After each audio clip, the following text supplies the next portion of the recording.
Bismillahirrahmanirrahim. Assalamualaikum warahmatullahi wabarakatuh. Innal hamdalillahi nahmaduhu wa nasta'inuhu wa nastaghfiruh wa na'udzu billahi min shururi anfusina wa min sayyiati a'malina. Man yahdihillahu fala mudilla lahu wa man yudlil fala hadiya lahu. Wa ashhadu an la ilaha illallah wahdahu la syarika lah wa ashhadu anna Muhammadan abduhu wa rasuluhu wa sallallahu ala Muhammadin wa ala alihi wa ashabihi wa man tabi'ahum bi ihsanin ila yaumiddin. Jamaah yang berbahagia, Bapak dan Ibu, saudara dan saudari, adik-adik kaum muslimin yang semoga dirahmati Allah tabaraka wa taala. Tentunya marilah kita untuk senantiasa bersyukur kepada Allah Jalla wa'ala atas limpahan nikmat yang telah Allah berikan kepada kita semuanya. Semoga sholawat dan salam akan senantiasa terlimpahkan kepada Nabi kita yang mulia, Nabi Agung Muhammad sallallahu alaihi wasallam. Demikian juga kepada keluarganya, para sahabatnya dan segenap umatnya yang mengikuti ajarannya hingga akhir zaman nanti. Bapak dan Ibu jamaah kaum muslimin yang semoga dirahmati Allah Subhanahu wa taala. Kita memohon kepada Allah Subhanahu wa taala supaya Allah Subhanahu wa taala menganugerahkan kepada kita ilmu yang bermanfaat dan amal yang soleh. Bapak dan Ibu jamaah kaum muslimin yang semoga dirahmati Allah Subhanahu wa taala, apa tema pengajian pada kesempatan malam hari ini? Apa? Temanya apa? Oh, belum muncul. ya. Belum bisa dibaca judulnya. Ya, seperti itu. Ya, insyaallah. Itu. Ya. Judul pada kesempatan kali ini adalah semua punya hak. Apa kira-kira kandungan dari judul ini ya? Semua punya hak ya.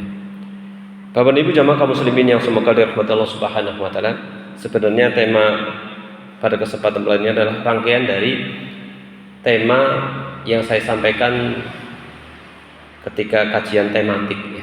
Seperti itu. Dari awal berkaitan dengan perjalanan yang begitu panjang, kemudian setelah itu adalah apa kemarin? Menjadi hamba Allah ya, seperti itu ya, menjadi hamba Allah dan seterusnya. Ya, seperti itu. Kemudian ini berkaitan dengan hal itu ya, karena nyambung materinya ya. Jadi semua punya hak. Bapak dan Ibu jamaah kaum muslimin yang semoga dirahmati Allah Subhanahu wa taala. Rasulullah sallallahu alaihi wasallam atau agama kita itu memerintahkan umatnya untuk menunaikan setiap hak kepada yang berhak. Jadi kita semua sebagai umat Islam itu diperintahkan untuk menunaikan hak. Siapa saja yang di situ memiliki hak yang wajib kita tunaikan. Ya. Secara global, hak di dalam Islam itu ada 3. Ya. Hak di dalam Islam itu ada 3. Yang pertama, atau hak di dalam Islam yang harus kita penuhi itu ada 3. Apa saja?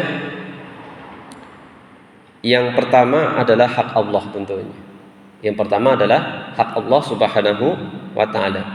Kemudian yang kedua adalah hak diri kita sendiri. Hak diri kita sendiri. Kemudian yang ketiga adalah hak orang lain atau hak yang lain ya. Hak yang lain. Barangkali juga hak yang lain ini juga mencakup selain manusia ya. Jadi ada hak selain manusia juga, misalkan ada mungkin makhluk selain manusia yang perlu ditunaikan haknya. Ya. Pertama adalah hak Allah Subhanahu wa taala, yaitu segala sesuatu yang berkaitan dengan manfaat umum tanpa dikhususkan kepada seseorang dan kembali kepada pengagungan Allah Subhanahu wa taala. Ya, ini contohnya yang paling besar dari hak Allah adalah tauhid dari Allah Subhanahu wa taala. Intinya adalah hak Allah itu adalah berupa perintah dan larangan. Berupa perintah dan larangan. Perintah untuk kita laksanakan, kemudian larangan untuk kita tinggalkan. Dan tentunya perintah paling besar itu adalah mentauhidkan Allah Subhanahu wa taala. Suatu ketika sahabat Mu'ad bin Jabal radhiyallahu anhu itu bercerita, aku pernah membonceng Rasulullah SAW. Suatu ketika bonceng Rasulullah SAW, dan ini merupakan keutamaan sahabat Mu'ad bin Jabal. Di kendaraan hewan tunggangannya itu adalah himar, yaitu himar itu adalah keledai. Bonceng Rasulullah dengan tunggangannya itu keledainya. Ketika itu Mu'ad itu masih usia mungkin remaja ya, kalau kita mungkin remaja.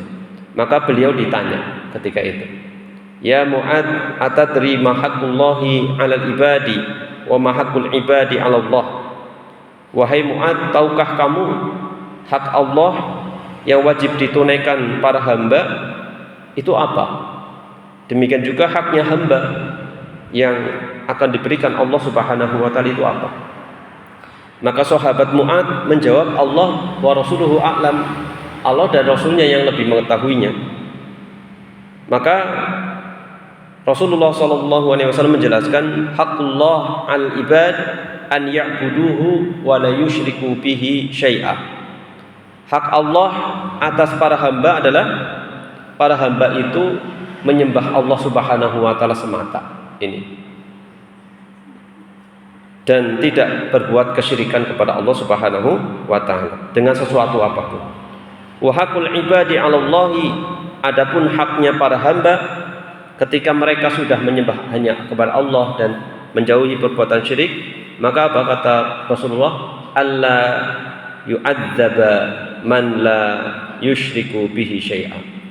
Maka siapa saja yang tidak berbuat syirik, mereka itu tidak akan diazab oleh Allah Subhanahu wa taala. Ini haknya siapa? Hamba. Ya. Kemudian di akhir hadis ini Rasulullah itu mengatakan, kamu jangan cerita-cerita kepada siapa-siapa tentang apa yang disampaikan ini. Ya. Pesannya Rasulullah ketika menyampaikan apa yang tadi disampaikan ini, setelah itu kamu jangan cerita kepada siapa-siapa. Loh, kok bisa? Sekarang kita juga tahu, berarti Mu'ad juga cerita ya gitu. Ya kan? Betul ya? Ya. Tujuannya beliau mengatakan seperti itu, dikhawatirkan manusia itu apa? Hanya menyandarkan diri, tidak mau beramal soleh. Yang penting saya tidak berbuat syirik, nggak apa-apa, tidak beramal soleh. Begitu. Maksudnya Rasulullah itu seperti itu. Tapi karena ilmu itu memiliki hak untuk disampaikan, akhirnya Mu'ad juga menyampaikan hadis ini. Buktinya kita bisa membaca, bisa mendengar hadis ini, dan hadis ini diriwayatkan oleh Imam Al-Bukhari dan Imam Muslim. Bapak Ibu jamaah kaum muslimin yang semoga dirahmati Allah Subhanahu wa taala. Jadi kesimpulannya, hak Allah itu adalah bagaimana seorang hamba itu mengesahkan Allah yang pertama, kemudian menjalankan perintah-perintah Allah yang lain. Apa saja perintah-perintah Allah? Ya, mengerjakan sholat, puasa, haji bagi yang mampu, menunaikan zakat, kemudian menjauhi larangan-larangan Allah Subhanahu wa taala. Ini hak Allah Subhanahu wa taala. Kemudian hak diri sendiri. Yang kedua, hak diri sendiri. Yang mencakup juga berkaitan dengan jasmani dan rohani. Mencakup jasmani dan rohani agar manusia berada dalam keadaan terbaik. Ya. Contohnya apa? Menunaikan haknya kita. Jadi pada diri kita itu punya hak. Contohnya adalah apa? Makan, istirahat, ya. Merawat diri secara rohani maupun jasmani, menunaikan kewajiban, ya seperti itu. Yang Allah tetapkan bagi diri sendiri, ya makan, minum, seperti itu. Istirahat, ya. Apa? Bekerja, ya supaya memenuhi kebutuhannya misalkan, ya, seperti itu. Demikian juga yang berkaitan dengan kejiwaannya dia, ya, seperti menunaikan pikirannya juga seperti itu secara mental. Jangan sampai membebankan diri dengan terlalu banyak memikirkan sesuatu yang ini nanti akhirnya dia menyakiti dirinya sendiri. Jadi menunaikan haknya sendiri. Kemudian yang ketiga adalah hak orang lain. Ya, mencakup hak-hak orang lain, baik manusia, ini juga bisa jadi termasuk juga hewan kayak gitu. Tumbuh-tumbuhan, lingkungan sekitar. Ya. Kalau memiliki hewan piaraan ya ada haknya seperti itu. Ya. Contohnya adalah hak keluarga dan kerabat, orang tua, anak, pasangan dan kerabat. Ya, jadi kita menunaikan hak itu berarti kita melaksanakan kewajiban, gitu ya. Seperti itu kawan ibu. Jadi di posisi apa kita punya kewajiban. Kalau seseorang menjadi seorang suami maka ada hak istri. Kalau seorang menjadi istri maka ada hak suami. Seperti itu. Jadi masing-masing itu punya hak. Kawan ibu jamaah kaum muslimin yang semoga dirahmati Allah Subhanahu wa taala, ini banyak sekali kalau berkaitan dengan orang lain atau makhluk lain ya, baik manusia yang paling dekat, orang tua, anak, kemudian saudara, ya kan, tetangga, tamu, hak pekerja, gitu. Kalau menjadi pimpinan maka ada hak siapa? Karyawan. Kalau menjadi karyawan ada haknya siapa? Pimpinan. Sama, masing-masing menunaikan hak. Ya, gini. Jadi jangan dibentur-benturkan. Ya. Kenapa? Biasanya membentur-bentur karena hanya sekedar menuntut haknya saja. Demikian juga hak hewan selain manusia juga. Bahkan manusia yang non-muslim juga ada haknya. Maka tetangga itu ada 3 atau 4 tipe. Tetangga itu kalau tidak salah 3 atau 4 ya. Yang pertama itu yang punya 3 hak. Tetangga punya 3 hak. Oh bisa. Ada tetangga kita punya 3 hak. Karena dia itu pertama tetangga ya. Kedua dia itu muslim dan masih keluarga. Berarti hak tetangga, hak seorang muslim dan hak tetangga. Hak masih kerabat gitu. Kan biasa kalau satu komplek kadang-kadang masih persaudaraan, masih keluarga. Kemudian yang kedua, tetangga yang punya 2 hak. Pertama, hak tetangga, dia karena tetangga kita. Kemudian dia seorang muslim, betul? Seorang muslim. Ya, seorang muslim. Tetapi dia bukan keluarga kita. Bukan kerabat kita. Kemudian yang kedua, yang punya 1 hak. Siapa? Dia tetangga kita. Tapi dia bukan muslim dan dia bukan keluarga kita. Seperti itu. Walau bisa, apakah kalau misalnya ada saudara yang non muslim, dia juga tetangga, itu haknya berapa? Walau alam bisa jadi 2 ya, bisa jadi 2. Walau alam. Maka tadi bisa 3, bisa 4 tadi. Ya, tipe tetangga itu bisa 3, bisa 4. Ya. Bapak Ibu jamaah kaum muslimin yang semoga dirahmati Allah Subhanahu wa taala. Ketiga hak tadi, yaitu hak Allah, hak diri sendiri dan hak siapa? Hak selainnya, selain dirinya itu orang lain ataupun makhluk yang lain, itu telah dijelaskan dalam hadis berikut ini. Saya sampaikan 2 hadis ya, 2 hadis. Hadis yang pertama adalah dari hadis Abdullah bin Amr bin As radhiyallahu anhum, bahwasanya Rasulullah sallallahu alaihi wasallam bersabda kepadanya. Kalau ini hadis ini langsung Rasulullah yang memberikan pesan. Apa kata beliau? Fa inna li jasadika 'alaika haqqan wa inna li 'iyalika 'alaika haqqan wa inna li zaujika 'alaika haqqan wa inna li zaurika 'alaika haqqan. Dan sesungguhnya pada jasadmu ada hak atas dirimu. Berarti hak apa? Yang keberapa nih? Hak apa Bu? Dan dari 3 nih. Hak apa tadi? Hak diri sendiri. Sesungguhnya pada badanmu atau jasadmu itu ada hak atas dirimu. Dan pada matamu ada hak atas dirimu. Ini haknya siapa? Masih diri sendiri ya. Dan pada istrimu ada hak atas dirimu. Hak siapa? Orang lain. Dalam hal ini adalah istri. Ya, dalam hal ini adalah istri. Ya. Ya. Dan pada pengunjungmu atau tamumu ada hak atas dirimu. Ini juga orang lain, itu tamu seperti itu. Ini juga punya hak. Hadis ini diriwayatkan oleh Imam Al-Bukhari dan Imam Muslim. Ini hadis yang pertama. Ini Rasulullah sendiri yang langsung memberikan pesan.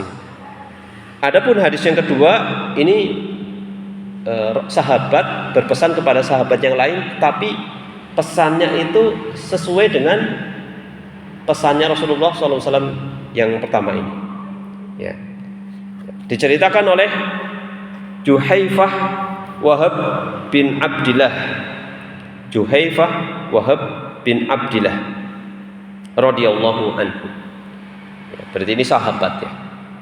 Kata beliau, akhon nabiyyu alaihi salatu wassalam baina Salman wa Abi Darda. Fazara Salman Abu Darda fara'a Ummad Darda mutabadzilah. Ini kata sahabat Juhaifah Wahab bin Abdillah, beliau menceritakan bahwasanya Nabi SAW itu mempersaudarakan Salman dan Abu Darda. Ini, nanti ada kisahnya ya. Jadi dalam hadis ini Abu Juhaifah Wahab bin Abdillah meriwayatkan bahwa Nabi telah mempersaudarakan antara Salman Al-Farisi dan Abu Darda ya. Abu Darda itu namanya siapa? Abu Darda namanya siapa? Ya itu nama Ustaz. Ya itu nama, kalau dalam bahasa Arab itu kalau Abu, Ummu, Ibnu itu disebut nama kunyah. Nama kunyah. Yang di depannya itu diawali dengan Abu, Ummu atau Ibnu atau bintu gitu ya. Bisa dipahami, Abu Darda secara bahasa itu bapaknya Darda gitu. Tapi ini nama aslinya itu ada. Namanya aslinya itu ada, yaitu Uwaimir. Namanya itu Uwaimir bin Qais Al-Ansari radhiyallahu anhuma. Jadi kata Abu Juhaifah Wahab bin, nah ini Abu Juhaifah juga siapa? Kunyah juga. Namanya Wahab bin Abdillah. Yaitu kata beliau, Rasulullah mempersaudarakan antara Salman Al-Farisi dan Abu Darda Uwaimir bin Qais Al-Ansari. Persaudaraan di sini adalah persaudaraan dalam bentuk saling tolong menolong. Ya. Bukan seperti pada awal hijrah ketika kaum Muhajirin dan Ansor dipersaudarakan untuk saling mewarisi. Jadi awalnya itu memang dipersaudarakan juga antara Muhajirin dan Ansor, akhirnya mereka bisa saling mewarisi padahal tidak ada hubungan kekerabatan, tidak ada hubungan darah. Tetapi yang pertama ini sudah dihapus hukumnya. Nah, sebagaimana sebelum-sebelumnya kita sampaikan tentang nasikh dan mansukh ya. Ini hukumnya sudah dihapus. Mempersaudarakan antara yang tidak ada hubungan darah dan ada hukum saling mewarisi. Itu awalnya itu seperti itu. Hingga akhirnya dihapus ya. Kalau ini adalah persaudaraan yang sifatnya itu saling tolong menolong. Suatu hari Salman mengunjungi Abu Darda. Ya. Salman mengunjungi Abu Darda. Ya. Lalu ia melihat Ummu Darda yaitu Khairah. Ya, Ummu Darda Khairah. Ya. Siapa Ummu Darda? Yaitu istrinya Abu Darda. Ya. Jadi gampang, siapa istrinya Abu Darda ya Ummu Darda gitu ya. Tapi namanya itu adalah Khairah ya. Namanya adalah Khairah binti Abi Hadar Al-Aslamiyah ya. Intinya adalah Khairah. Nama aslinya adalah Khairah. Dalam keadaan mutabadzilah.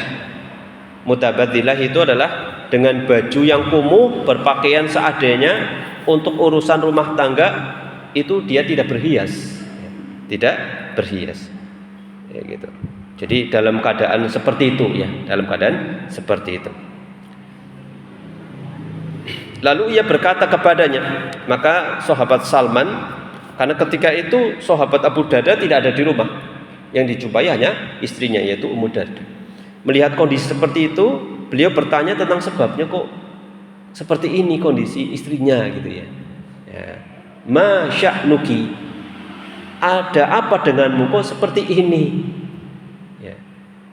Maka ia menjawab, apa kata Ummu Darda, akhuka Abu Darda laisa lahu hajatun fid dunya, saudaramu Abu Darda itu tidak memiliki kebutuhan pada dunia, tidak memiliki kebutuhan kepada dunia. Maksudnya apa, Ibu? Yaitu enggan berhubungan dengannya. Maksudnya enggan kurang terlalu memperhatikan dalam masalah nafkah lahirnya, batinnya, seperti itu ya. Ini bukan dalam rangka sedang mencerca sahabat Nabi, tapi nanti ada hikmah di balik itu. Dan untuk supaya kita tidak berpikiran buruk terhadap sahabat Abu Darda, kita sampaikan sebuah ayat di dalam Al-Quran. Dan sahabat Abu Darda, berdasarkan ayat ini, beliau menyuruh istrinya untuk berbuat baik kepada tetangganya ya. Bisa dilihat di dalam surat surat Al-Haqqah ya, surat Al-Haqqah ayat sekitar 31, 32, 33 itu, antara itu ya. Ya, di sini disebutkan di dalam surat Al-Haqqah ayat 32 disebutkan thumma fi silsilatin dar'uha sab'una dhira'an faslukuh. Ini berkaitan dengan keadaan penghuni neraka. Mereka itu dirantai dhira' ya. Hastanya atau tangannya dirantai dengan 70 dhira' faslukuh. Intinya adalah dirantai. Maka kurang lebih yang saya ingat, beliau menyuruh istrinya itu untuk ketika masak itu diperbanyak, kemudian supaya dibagi-bagi kepada tetangga-tangganya. Kemudian apa yang beliau katakan, dengan ini kita menyelamatkan diri kita dari belenggu-belenggu rantai di akhirat kelak, begitu. Kita berharap dengan kita berbuat baik kepada tetangga ini, rantai-rantai seperti itu dihilangkan pada diri kita. Seperti itu. Kurang lebih maknanya seperti itu. Ya, ini jadi menunjukkan beliau itu adalah seorang yang sangat soleh sekali. Dan ini kisah ini tentunya untuk kita ambil hikmahnya ya. Sesuatu sampai diceritakan pasti tidak mungkin tidak ada hikmahnya, pasti ada hikmahnya. Ya. Saudaramu Abu Darda tidak memiliki kebutuhan pada dunia. Saat itu peristiwa ini terjadi sebelum diwajibkannya hijab bagi kaum muslimah. Ketika itu, jadi kalau mungkin berhijab akan tidak kelihatan ya, tidak kelihatan. Jadi ini memang belum turun syariat hijab. Ya. Dari sini juga diperbolehkan berbicara dengan lawan jenis wanita ajnabi yang bukan mahramnya, bila ada kebutuhan. Kemudian bagi para wanita kaum muslimah, ini disyariatkan berdasarkan kisah ini, pelajarannya adalah wanita itu disyariatkan untuk berhias untuk suaminya, seperti itu. Wallahu a'lam bishawab. Ya, tapi titik permasalahan yang sedang kita fokuskan atau yang disampaikan dalam hadis ini adalah kepada sahabat Abu Darda ini ya, yang seolah-olah itu membenturkan hak-hak tadi yang 3. Nah, sampai sini sudah kita mengetahui hak apa saja dari 3 hak yang tadi disampaikan di awal.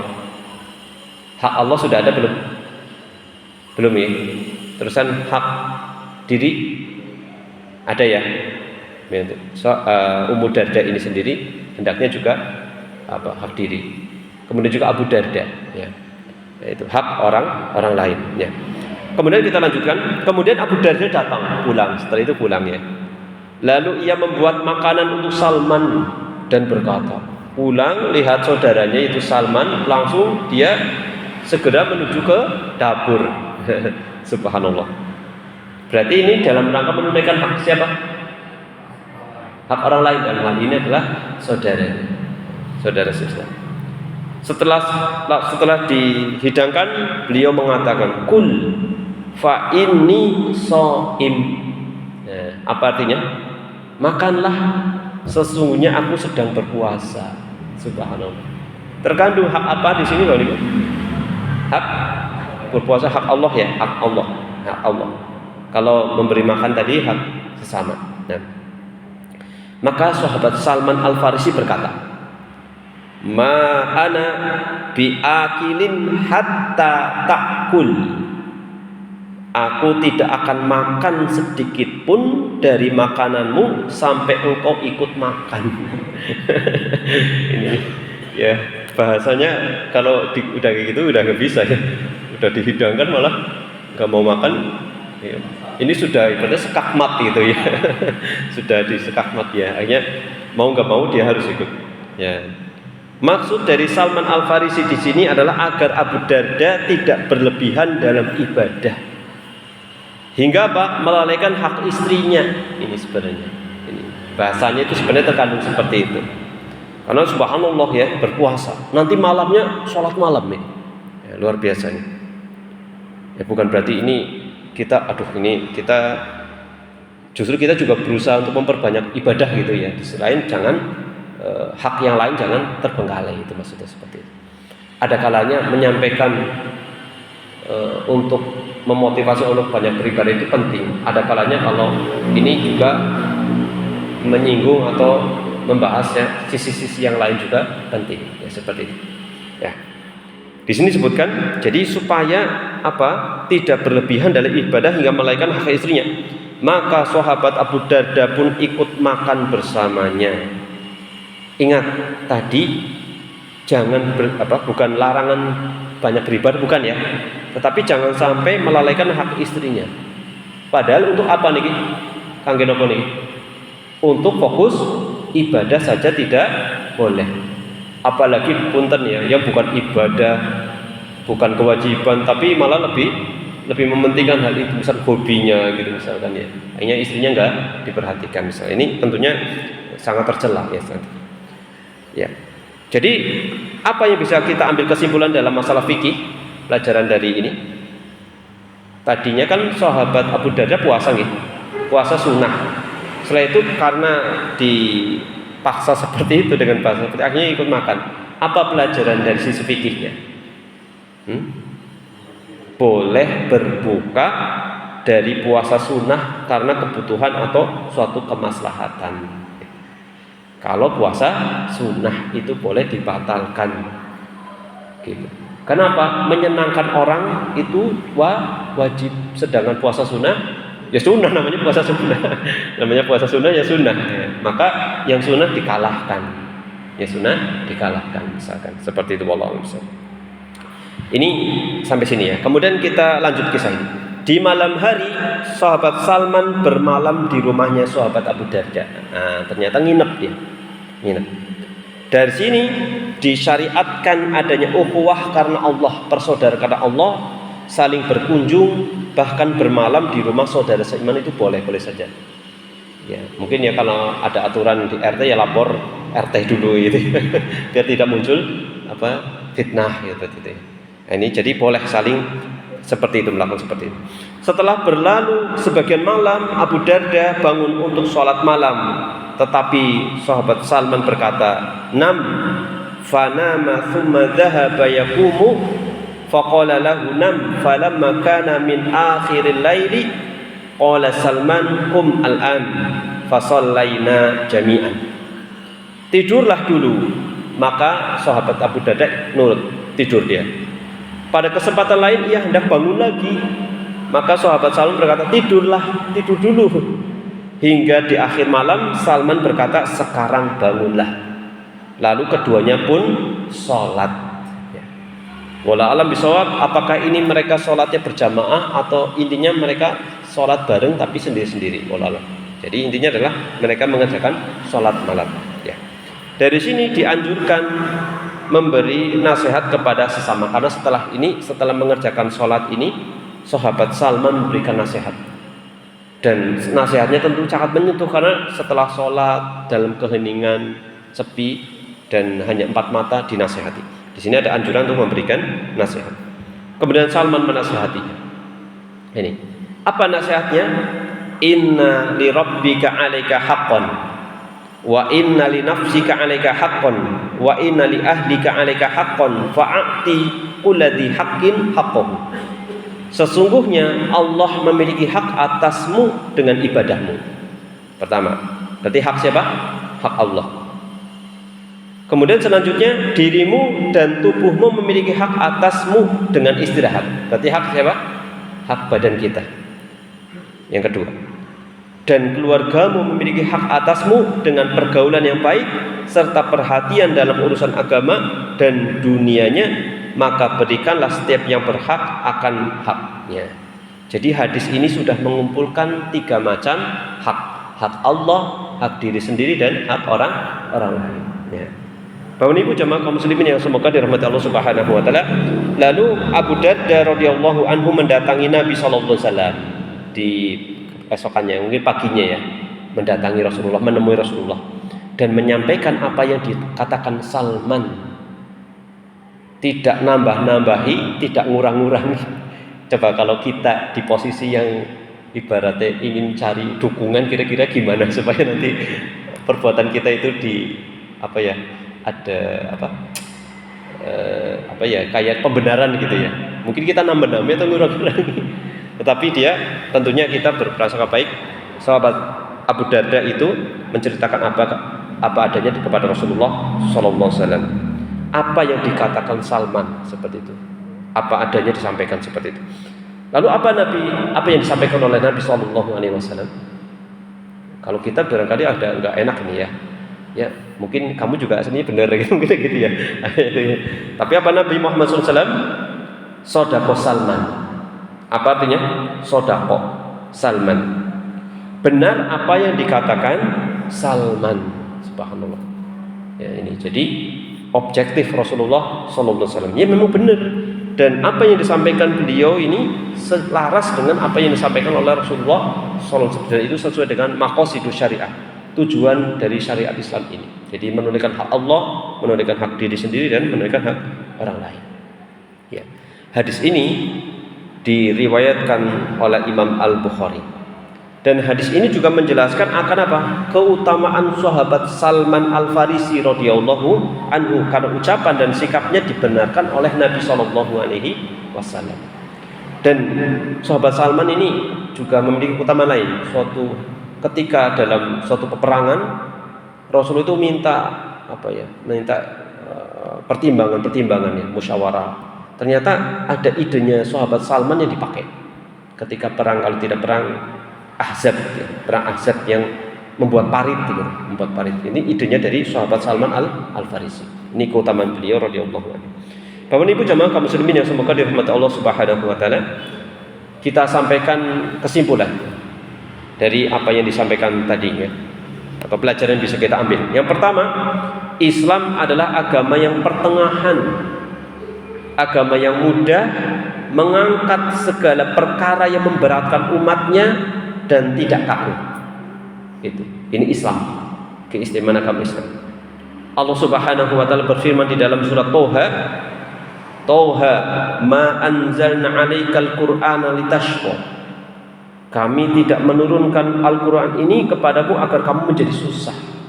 Jadi Al-Qur'an tidak diturunkan menyebabkan umatnya itu susah, tidak. Menunjukkan apa? Agama Islam agama yang tidak seperti itu, agama yang mudah. Jadi ibadah harus dilakukan dengan cara yang mendatangkan kebaikan.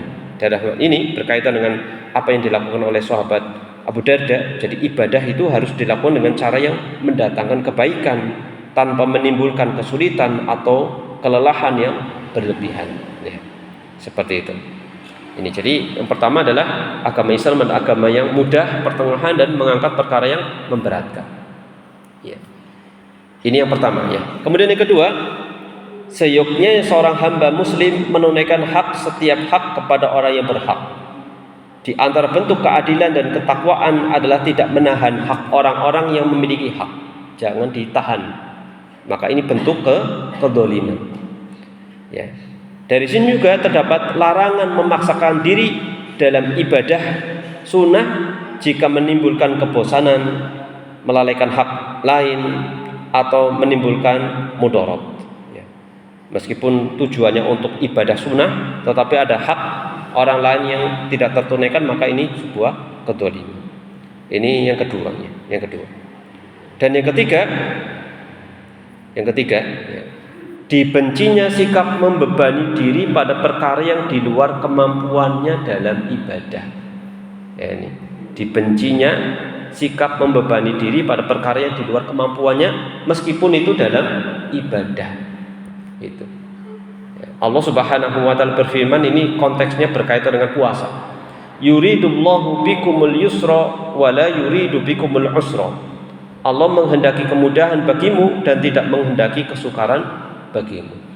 Suatu ketika ada salah satu wanita di zaman Rasulullah, kalau tidak salah itu salah satu istri Rasulullah, kalau tidak salah, itu sholat semalam suntuk sampai kayak diikat gitu, diikat biar tidak jatuh badannya. Maka diingatkan Rasulullah itu tidak seperti itu, tidak seperti itu. Meskipun tujuannya berdalih untuk beribadah kepada Allah Subhanahu wa taala. Ya. Meskipun hak paling besar itu hak siapa? Hak Allah Subhanahu wa taala. Tetapi jangan sampai mendolimi siapapun. Gitu. Sampai pun dirinya sendiri. Ya. Kemudian maka dari sini seorang muslim tidak boleh membebani diri dengan ibadah melebihi batas kemampuan. Allah Subhanahu wa taala tidak pernah memerintahkan umat ini untuk hanya mengurung diri dalam ibadah. Tidak ada. Islam itu tidak mengajarkan umatnya untuk mengurung diri dalam ibadah. Karena di sini ada sosial, orang itu harus bergaul dengan manusia yang lain dan seterusnya. Ya. Tidak ada kerahiban di dalam Islam. Ya. Tidak ada kerahiban sampai mengebiri diri sendiri, tidak menikah gitu ya, tidak menikah. Ini di dalam Islam itu tidak ada kerahiban di dalam Islam. Seperti yang diadakan oleh kaum Nasrani dalam agama mereka, masya Allah. Ya, pas sekali ya, masya Allah. Ya, mungkin ini yang bisa disampaikan. Ya, barangkali ada yang mau menambahkan mungkin sedikit yang mungkin kurang jelas berkaitan tadi. Ibu, ya. Monggo.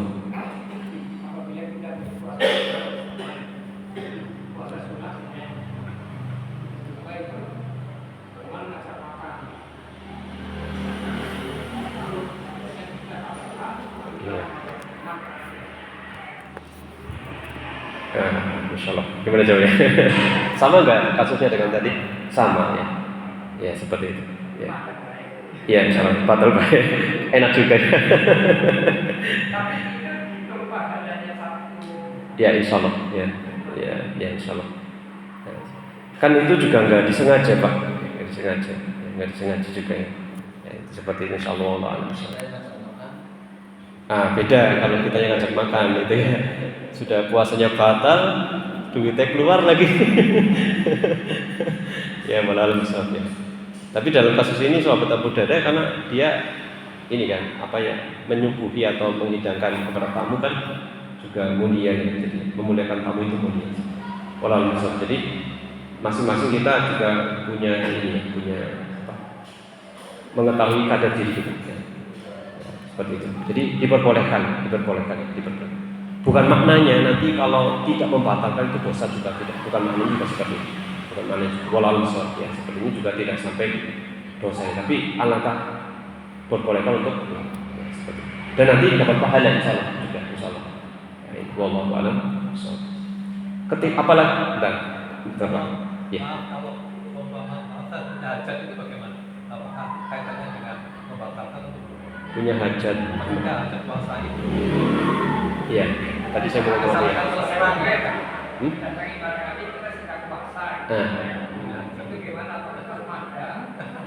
Hajatan. Oh kondangan. Tadi sih mau ngomong apa ya? Lupa dulu. Gini. Iya betul. Lebih-lebih kita melihat kepada orang tadi kalau kita tidak makan menyakiti kan, hanya dia ada rasa gimana gitu ya gara-gara itu. Maka kita kalau lihat ada indikasi seperti itu ya kita lebih baik kita batalkan ya. Kalau kondangan sebenarnya itu bisa kita atur ya waktunya ya. Misalkan datangnya 5:30 atau nanti setelah itu ini bisa di ini, ya. Walal musafir. Beda sama tahu-tahu lagi puasa kok di traktir tahu ini ada nasi padang ini gitu ya misalkan ya. Kalau hajat kan antar jam sekian atau hari ini dan itu kan bisa itu sebenarnya walal musafir. Jadi tinggal diatur waktunya saja sih. Kalau itu sebenarnya ada nanti gimana kalau orang kondangan itu akan ketera sekali nggak makan, ya kan? Yang lain pada makan, kelihatan sekali malah punten ya, malah jadi jatuh kepada ini ya, ria gitu ya misalnya seperti itu ya. Khawatirnya gitu juga ya, seperti itu. Mending nanti malamnya toh nggak ada yang tahu tadi puasa, dan menunaikan tadi undangan tadi seperti itu kalau bisa. Malam ya. Cukup lah. Insyaallah. Demikian mungkin yang bisa kami sampaikan. Wabillahi taufiq wal hidayah. Subhanakallahumma bihamdika asyhadu an la ilaha illa anta astaghfiruka wa atubu ilaik. Wassalamualaikum warahmatullahi wabarakatuh.